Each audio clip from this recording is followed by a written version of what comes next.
আজ উচ্চ মাধ্যমিকের দ্বিতীয় দিনের পরীক্ষা সকাল 10টা থেকেই শুরু পরীক্ষা। এবছর মোট পরীক্ষার্থী 5,09,000। সকাল 10টা থেকে ইতিমধ্যেই পরীক্ষা শুরু হয়ে গিয়েছে এবং পুরনো সিলেবাসে শেষ পরীক্ষা গ্রহণ এই বছরই।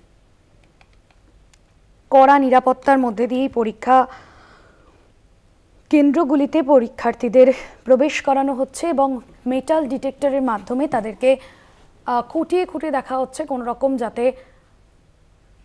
অপ্রীতিকর ঘটনা না হয়। আজ উচ্চ মাধ্যমিকের দ্বিতীয় দিনের পরীক্ষা সকাল 10টা থেকেই পরীক্ষা শুরু হয়েছে। কড়া নিরাপত্তার মধ্যেই শুরু হয়েছে পরীক্ষা। অন্যদিকে বিক্ষোভ এড়াতে সমস্ত রকম পুলিশি পদক্ষেপ রাখা হয়েছে।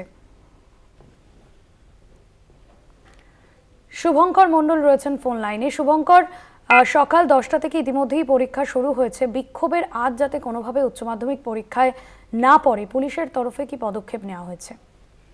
দেখো, তোমরা জানি নাকি গতকালও পুলিশের তরফ থেকে একগুচ্ছ পদক্ষেপ গ্রহণ করা হয়েছিল এবং বিশ্ববিদ্যালয়গুলির গেট শুধু তাই নয়, পরীক্ষা যে কেন্দ্রগুলি যেমন হিন্দু হেয়ার স্কুলের মতো সেখানে কিন্তু পুলিশ মোতায়েন ছিল। আজও আমরা দেখতে পেয়েছি স্কুলের ভেতরে বা পরীক্ষা কেন্দ্রগুলির ভেতরে গেটের কাছে পুলিশ মোতায়েন রয়েছে উভয় পরীক্ষা কেন্দ্রগুলিতে। এবং যেহেতু কলেজ স্ট্রিট তুমি জানো যেখানে শিক্ষা প্রতিষ্ঠানে ভরপুর, তবে সেইখানে দাঁড়িয়ে পুলিশের তরফ থেকে স্পষ্ট জানানো হয়েছিল কোনো রকম বিক্ষোভ কিন্তু রাস্তায় করা যাবে না যতক্ষণ পরীক্ষা চলবে। পরীক্ষায় কোনো রকম ব্যাঘাত ঘটানো যাবে না। এবং সেটাই কিন্তু সব থেকে বড় প্রশ্ন আজকে এসএফআই যে বিক্ষোভ কর্মসূচি বেলা 3টে নাগাদ রয়েছে সেটি আদতেও সফল হয় কিনা বা সেই বিক্ষোভ কর্মসূচি উত্তেজনাপূর্ণ হয় কিনা সেটাই কিন্তু এই মুহূর্তে দেখার। কেননা এসএফআই এর তরফ থেকে বিক্ষোভ কর্মসূচি করা হবে বলে ঘোষণা করা হয়েছে এবং পুলিশও কিন্তু এখানে মোতায়েন থাকবে বলে আমরা জানতে পারছি। এবং পরীক্ষা ইতিমধ্যে শুরু হয়েছে সকাল 10টা থেকে, পরীক্ষা চলছে। বেশ কিছু বিষয় পরীক্ষা রয়েছে এবং 1:15 পরীক্ষা শেষ হওয়ার পর ফের 2টো থেকে 4:15 পর্যন্ত একাদশের পরীক্ষা রয়েছে এবং সেখানেও স্বাভাবিকভাবে পরীক্ষার্থীরা পরীক্ষা দিতে আসবে।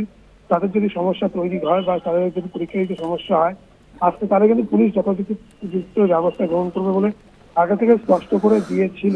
সেখানে দাঁড়িয়ে বিকেলের দিকে যে অবস্থান কর্মসূচি বা বিক্ষোভ কর্মসূচি তাদের রয়েছে যাদবপুরের ঘটনাকে ধিক্কার জানিয়ে এবং সেই সঙ্গে ছাত্র সংসদ নির্বাচনের নির্ঘণ্ট দ্রুত বা অবিলম্বে প্রকাশ করার দাবি জানিয়ে তাদের যে বিক্ষোভ কর্মসূচি সেটি আদতেও সফল হয় কিনা এখন সেটাই দেখা।